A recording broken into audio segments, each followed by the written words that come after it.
All right. Is it closer to each other? Yeah, that's good. Thank you all for coming here this morning. My name is Todd Lowenstein. I am former president of the Redondo Beach Unified School District's Board of Education, and I'm also the president of R4, Redondo Residents for Responsible Revitalization. To my right is Candace Nafissi. Candace, you want to introduce yourself? Candace Nafissi, a candidate for District 3 in Redondo Beach. Excited to be here. Do you want to open up? Sure. First of all, we want to thank the Redondo Hotel, beautiful new hotel, who we wish them a lot of success. It really is a great addition to the harbor. We're here to talk to you a little bit about the campaign that happened last week, the election that happened last week, and the campaign that led up to it, as well as where we're going to take things, hopefully, from here. And then I'm going to turn it over to Candace, who will talk to you about her candidacy and the runoff election that's coming up in May. The No and Measure B side in the, everybody is familiar with Measure B here. The No on Measure B side won the election over the Yes on B side by a total of 611 votes as of yesterday. So those aren't officially certified election results. That's about a 52 to 48% victory. What especially notable was on election day and provisional ballots added another 211 votes yesterday, along with some of the late vote by mail ballots. And we attribute that to getting out the vote, getting folks motivated and excited about what we stood for. And but it was a true David versus Goliath battle. We were outspent roughly 60 to 1. The Yes on B side, funded by AES, pretty much solely funded by AES. Everything over $100 was donated by AES. That's about $1 million at our best calculation for ads, for election materials, etc. We raised a total of $15,000. Our $15,000 was solely from individual citizens, and the great majority were Redondo residents. I would say probably 95% of them, maybe 98% were Redondo residents, giving everything from $10 up until a couple $100, and a couple people wrote $500 checks. So, it was a true grassroots movement. We had phenomenal volunteers, people that gave up their evenings and their weekends to phone bank, to walk, to persuade their neighbors to vote. Folks like Dawn Esser, who is with us today, played an integral role in Nils Ehrenheim. Nils helped us with a lot of our social media and web campaign, newsletters, etc., Twitter. I remember speaking of Dawn and I and a couple other folks were talking in late December, deciding whether or not we were going to even wage this campaign. We thought we didn't have a chance against a big multinational corporation like AES, and we said, why not? Let's do it. And so we were going to focus in on a potential follow-up initiative, but since we were able to defeat Yes on B, that will come later, we think. Ultimately what it came down to is people were very concerned in this town about traffic and overdevelopment, hundreds and hundreds of condos. They were concerned about school overcrowding, and the fact is that residential itself is a money loser. I mean, there were certain things that were actually not bad about Measure B, one of which was a potential new hotel, which brings transit occupancy tax to the city and other types of revenues. But we thought that it was too much, and voters seem to agree with that. And I think it's a lesson that elected officials can really think about is this is probably the #1 issue in this area is traffic and crowding. And it affects quality of life. It affects things like commutes home. It affects the ability to get around town. And we had folks that didn't even commute and didn't even drive that much who were really concerned about traffic. They were really concerned. They were concerned that the complexion of the town would change, that we wouldn't be Redondo Beach anymore. It started off as pretty much started to walk actually for Candace, And a lot of us focused in on District 3. We knew that District 3 would be a really key area because you had not only city council race there, you had a school board race citywide, and we had Measure B, of course. And so we thought that would be a very good area to start. And we also branched out to Districts 2 and 1, and then finally we hit North Redondo, Districts 4 and 5. People we thought would be least interested in our message actually turned out to be very interested in our message. We won Districts 1, 2, and 3, and kept it very close in 5, and 4 was the least competitive, but we still did okay in 4. We started with door hangers like these on doors in Districts 2 and 3, and we went to newspaper ads like this that was in the Easy Reader, and we also were very strong on Facebook and Twitter. We had a Twitter account that Nils was monitoring and adding to, and we tried to keep the conversation very polite and civil. No one likes a lot of argument. We tried to present our facts as best we could. And we also made a 2-minute video that pretty much laid out what we thought were the key points that people should be concerned about with Measure B.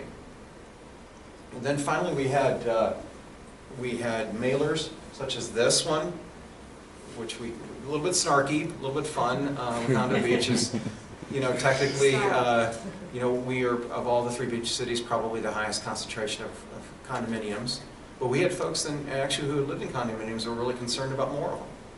So I think, that's one of the things that we focused in on.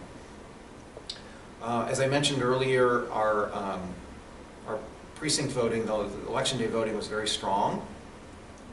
We pretty much outperformed the yes and B folks. I want to say a margin of between 15 and 17% on election day. It was a pretty substantial difference. I want to say the final tally was something like 58 to 42. And we were gaining momentum as the election was going on. Finally going forward, and I'll wrap this up from our side, we really do want a citizens-backed and input initiative. We think that is the way to go. Now, obviously, the property owner has rights, and we want to make sure those are protected. However, do we want to get to the point where we actually give up the rights to govern ourselves and give up zoning rights? And I don't think we as citizens want to do that. That sets a very dangerous precedent for a city to do that. So what we want to do is have a citizens-backed initiative supported by the city council, supported by business owners, because there are business owners that were opposed to this. There are real estate agents and developers that were opposed to Measure B that were on our committees. And the Chamber of Commerce. The Chamber of Commerce, we think, can be a good ally in this, as well as, finally, AES. AES has been here. They've been a member of the community since 1998. It's very important that their input is a big part of this. We don't want to go through another battle. I think people are tired of battles. What they want is solutions. And we need to all act like adults to bring those solutions. And AES, we think, can play a huge role in this.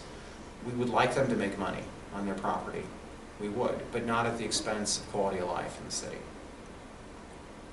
So I'll turn it over to Candace Nafissi, who will tell you a little bit about her campaign, how it went, and where she goes from here. Sure. So I wanted to kind of start from the beginning about how I ended up in this seat. When I first thought about running, I sat down with a lot of the community leaders and really kind of talked about issues and talked about some of the big things that the Redondo Beach residents are talking about, because I wanted to hear insight from all different sides. It was really important for me, if I was going to take a stance on either way on Measure B or this Intercal plan, that I have the opportunity to meet with all different sides. So I had a meeting with Eric Vandergraaf. I had a meeting with the Chamber of Commerce folks. I had a meeting with a really diverse group of people to come to the conclusion that I think that Measure B was really not for the city, largely because of the residents, and secondly because a lot of the people I met with couldn't answer some of the questions that I had. So after taking that stance, I kind of went out in the streets and talked to people, and I was even more confident about the decision that I made.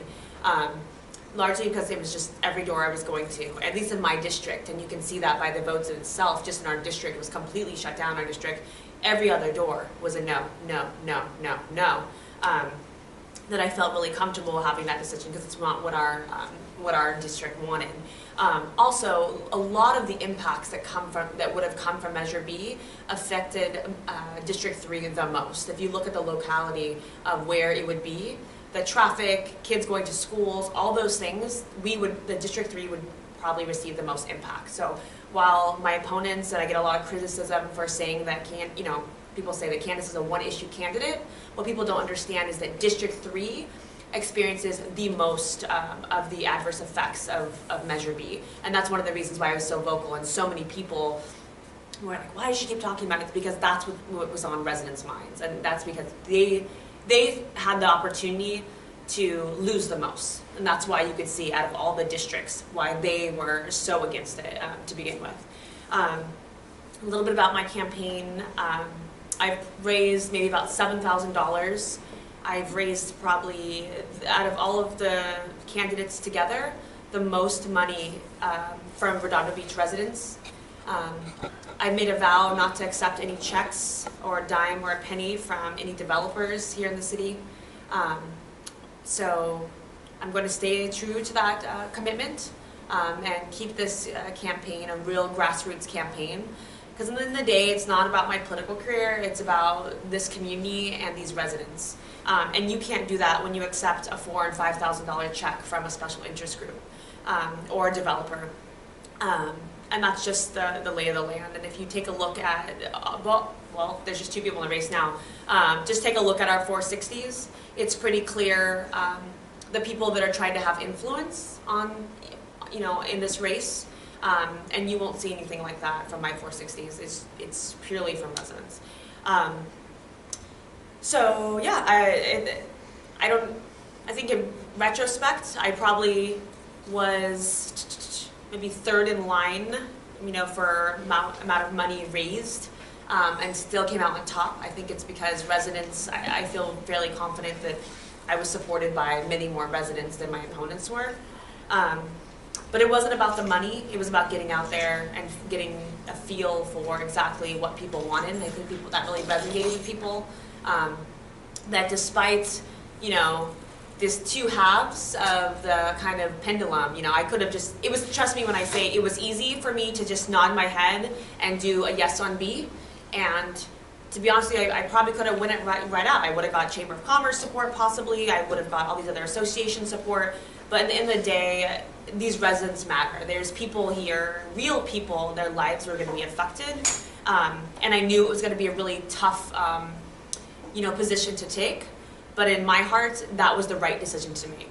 And it took a lot of courage, to be honest with you, to be that only person to do that. But I was happy to do that because I'm not going to be elected to do anything else besides represent what the people want.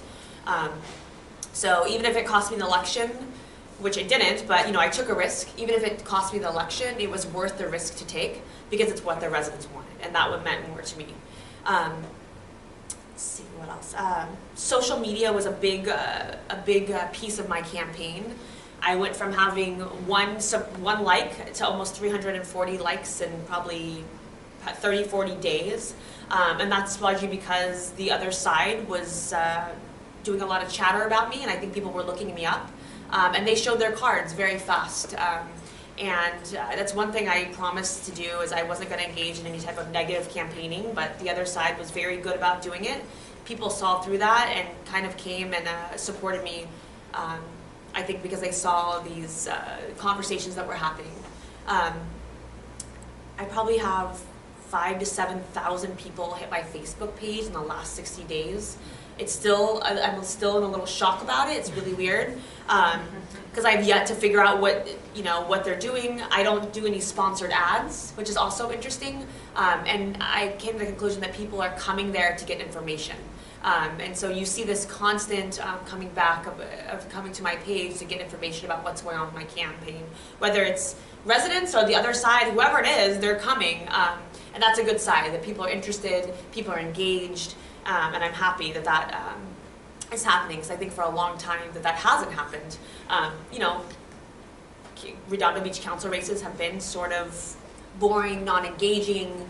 You don't see all this resident interaction, and I really want to bring that back. I think that's what is different about me than other candidates in the past. Is I'm going to lead a very engaging campaign. I'm not going to just send mailers every week to my residents. I'll be having events to, where they can engage with me. I'll be having opportunities for them to share their concerns, not just flood them with mail in their mailbox. Because I think that as an elected official or as a potential elected official, the only real way to take away those concerns is to meet with them and engage them and give those opportunities. So I'll wrap it up. Basically, I think right now the question is what now, right? What do we do now? Measure B is off the table. What are my next steps? One is engaging in the master plan, looking at the master plan and the strategic plan for the city, and making sure that we have a long-term vision that reflects exactly what these residents want. And that needs to include a comprehensive plan from AES that includes our community, that includes our council, and that we work alongside them. We don't tell them what to do, we work alongside them. We all need to work together as a group to really enhance cohesiveness. And I really want to see them reach out to the community. And I don't mean have a town hall in just the north and have a town hall in just the south, but have town halls in all districts and have them be televised, have them be on the internet. I mean, complete open transparency is what I want, because that is the #1 concern I heard from residents is we didn't have an opportunity to give feedback. So you can only do that by reaching out to residents, going to their districts, going door to door like I did. They just dropped $1 million in this campaign. I don't think it's going to be too hard to ask for them to do a town hall in every district, in a park, whatever it is. So I really want to see that happen and really want to push to see, have a hand in that.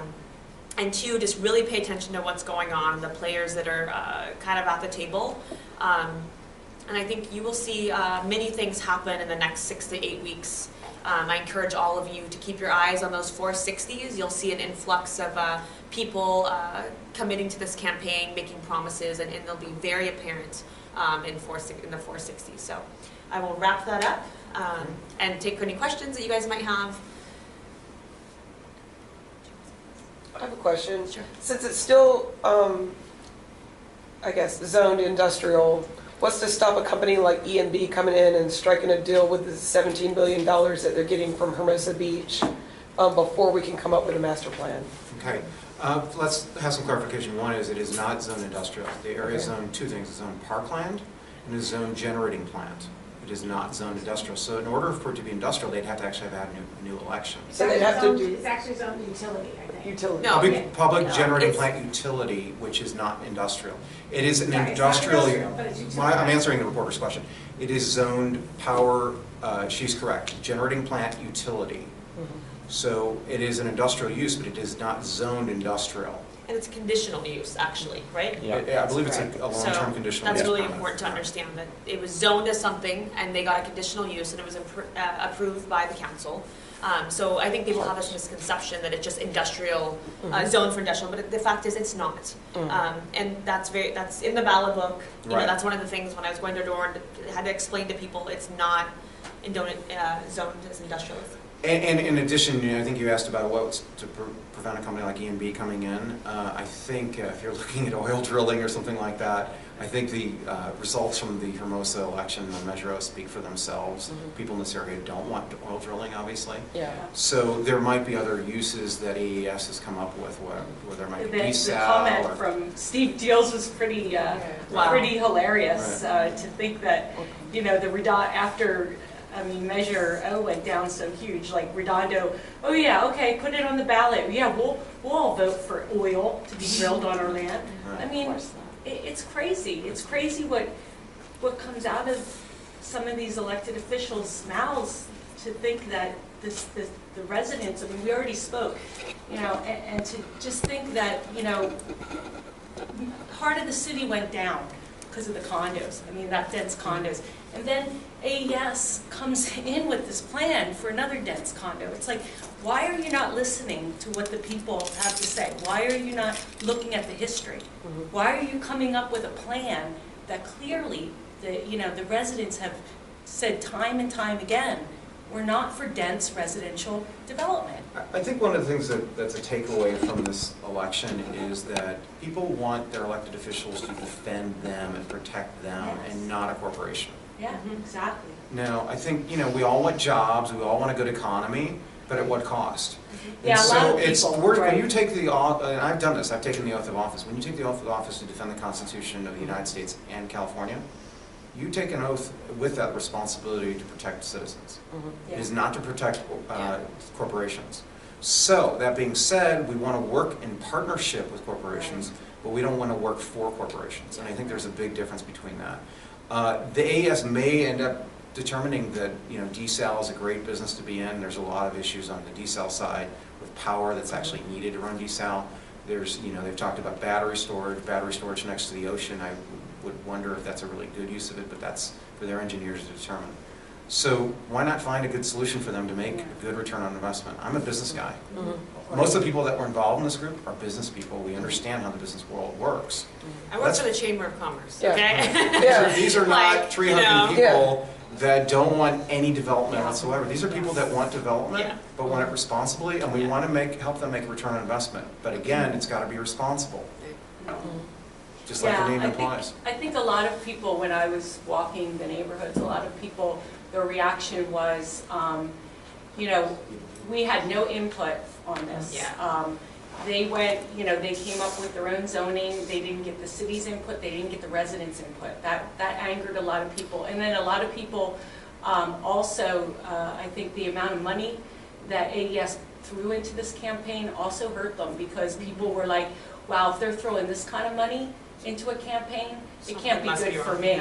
It can't be good for the residents. The other thing I'd like to address is, I'd ask why the 4/5 language is put into the actual measure itself. The 4/5 language was basically I assume it's attorneys for AES, or land use attorneys for AES, who actually drafted this, and election attorneys that drafted the language. Basically said 4/5, it needed a 4/5 vote of the city council within the first 10 years, and the permission of the property owner to change elements of the measure. And when AES was asked about that, the basic response was, well, if we get a city council that we don't like. Last time I checked, AES doesn't have a vote here. The residents have a vote here. And it is not about whether AES likes the city council or not, it is whether the residents like the city council or not. If you don't like your representative, vote them off the island. If you like your representative, then continue voting for them. And vote for the person that you think best represents their interest. But I think a lot of voters were really turned off by that. Yeah. And I think it was a gross misstep by AES to put something in there like that. Last time I checked, this is democracy, and we vote, and the majority wins.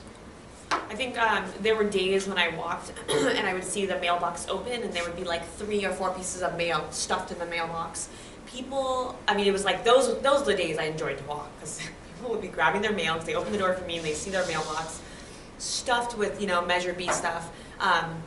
And so yeah, I think they kind of dug themselves in their own grave by continuously hitting, mailing people stuff. 1, 2, 3 pieces of mail in a day is a little bit overkill. But I have to second what Dawn said. The majority of people I speak to say they had so many questions, and what I gather from it is, why weren't we included in the process? I would like to see this. People would say, I would like to see a pool down there. I would like to see tennis courts. I would like to see. There's so many things I've heard from residents. Commercial. We heard people say, well, commercial. I've heard hotel, so many ideas, and I realized that they didn't have the opportunity to really weigh in. And the town halls they did have, my huge concern about this was, where are those notes? Are those saved somewhere? There's a little saying in government, I've been in government for some time now, and it's, if you didn't document it, it never happened. And no notes, there's like nothing to look at when you ask, when you ask the AES, when you had these town halls and you said you reached out to these folks, where is this information housed? Is this on your website so that people can go to it and hear the concerns that people said, so that we can ensure that those concerns were brought into this measure? No, they're not. That's because they weren't recorded. They weren't. No minutes were taken, and they weren't streamlined on the internet. transparency wasn't honored, I think, on purpose, to be able to say that, yeah, we met with people and this is what we came up with. But we really need to hold them to that this time, so that when they do have town halls, or that I shouldn't say they, when we as a community have a town hall, that they are streamlined, so that people that are 90 and over who can't drive can see it on TV, or the younger generation like maybe who might be working late that day can streamline it on the internet. Opportunities to be involved and ensure transparency. Any other questions? Additional questions? How are you gonna what's the plan to try to work with the city and try to get that ball moving forward? Well, first of all, I'd like to see your press credential. Do you want to start that? Yeah, I can start it. So conversations are already, I would say, underway with a couple of council members, I think, to try to start that ball rolling. So I think it's going to be up to us to kind of light a fire under them to say, hey, this didn't pass. You're elected by the people, and now we're going to put pressure on you to come up with a creative plan to really put something together. And I think we just need to keep hitting it. Like literally the day after the election, we were like, okay, now what? This is great. We're excited. We're on fire. Our residents are engaged, and we were like, okay, now what? We need to get a plan. And so doing nothing is not an option. Yeah, It is not an option. We've been tasked by people that we talked to, almost promised that we're going to do something to make this work and work for everybody, not just work for a certain interest, whether it be a corporation or a group that has an agenda. It has to work for everybody, or else we're just going to end up going round and round. I think that's really important to emphasize, is that everybody has to be involved, that it can't be just lawyers drafting it up. As Candace said, it has to be transparent, it has to have input. Eventually what you come up with is hopefully something that everybody can support and not oppose, and then you get it passed. I mean, that's a lesson that I've learned in other elections that I've been involved in, is the less opposition you have, the better off it is. And I think that's one of the things that, if you do a post-mortem on the election, I think that's one of the things that could have been done differently, is bringing people into the tent and not from the outside of the tent, because it makes things a lot easier for everybody in the long run for that. David? AS said that this Measure B is kind of what was their compromise. What happens if they don't want to go back and negotiate? So the definition of compromise would be their attorneys drafting up an agreement and not having the city council.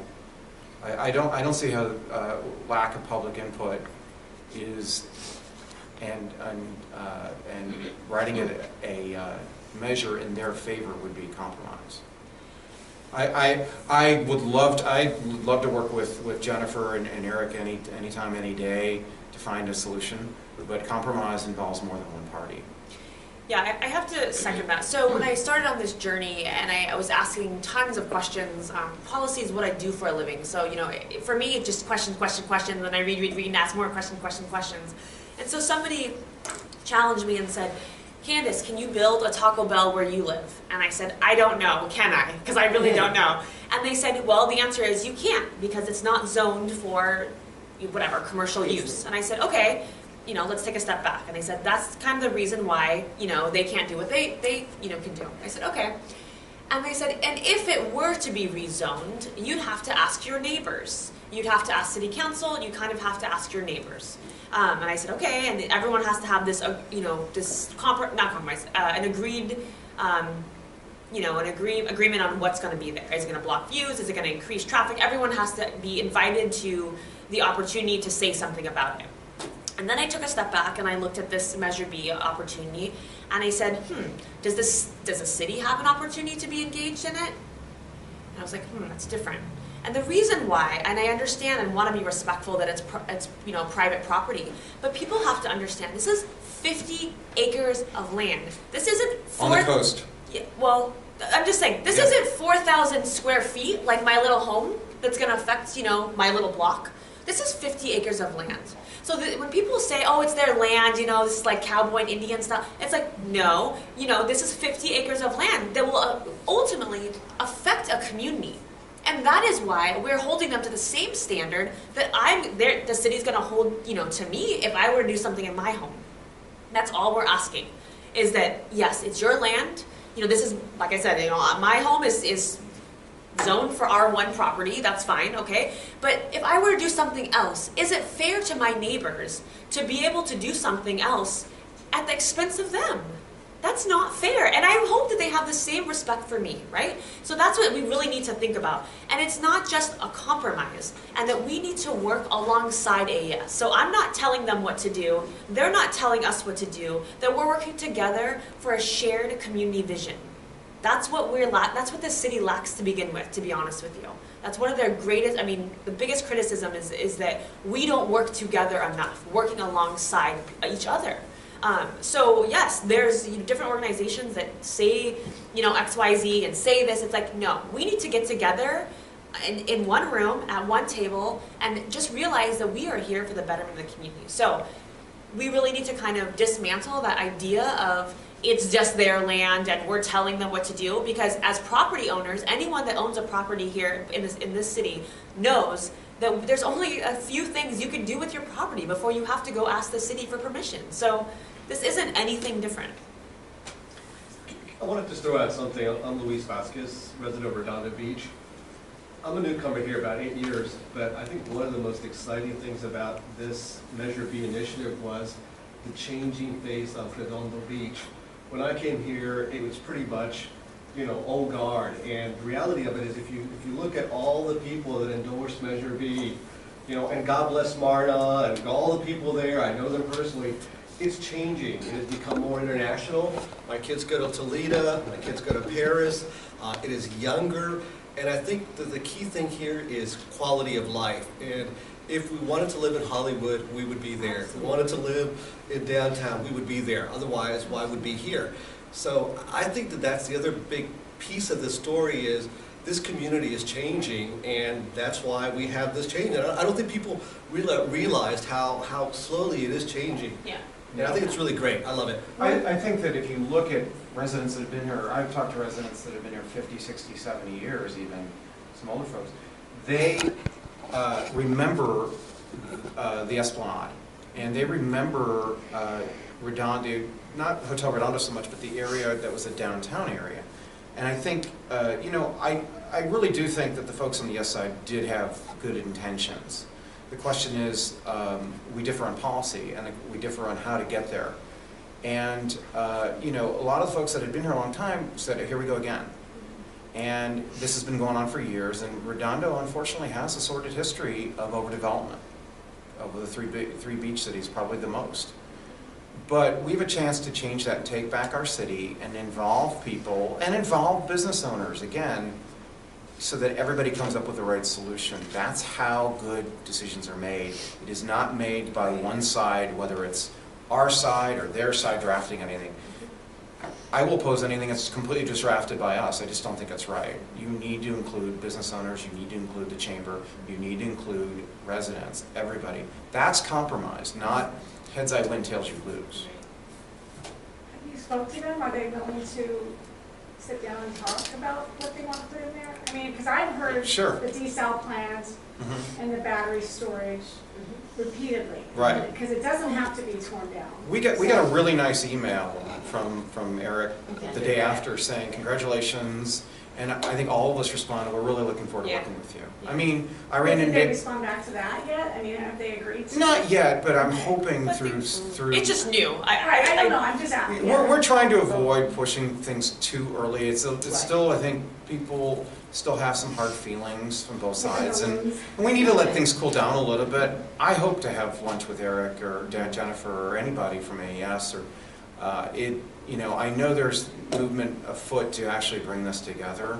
I mean, you know, this is something I learned when I was on the school board. When we passed our bond back in 2008, we got people from all sides working together. People that normally didn't work together, we say, let's get people from this side and this side to work together. The bond overwhelmingly passed. The same thing could happen for this. You get everybody together, and not my interest, your interest. It has to be our interest. Right. I'm just concerned that they're pissed and that they won't sit down with you, because Sure. I've seen it too many times. Right. Where now it's just a blockage, and I just wonder what what, So, what's the next plan? I you know, guess Center Cal, I mean, they're Sure, just doing, the sure. city owns that one. Sure. So yes, I know what you're saying, but I'm just we. trying to get. Totally. Yeah. So Peace of mind. I want to say two things. One is we're all adults and we're all residents. Those are two really important things. And the people that will come to the table are the people that have the best interests for the residents. And the people that will sit back and bulk, those are the people that don't have the best interests of the residents. So I already see the people that are adults and that want to see the betterment of the community. First and foremost, I have to say, you're right. Eric Pendergraft, the day after the election, sent out an email that said, look, I know we lost this fight, you know, but like kudos to you guys, and you know, that's what you guys wanted, and That took a lot of guts for him to do I that. have to say that. I was like blown away, and I'm very He's impressed. not a bad guy. No, I didn't certainly say he not. was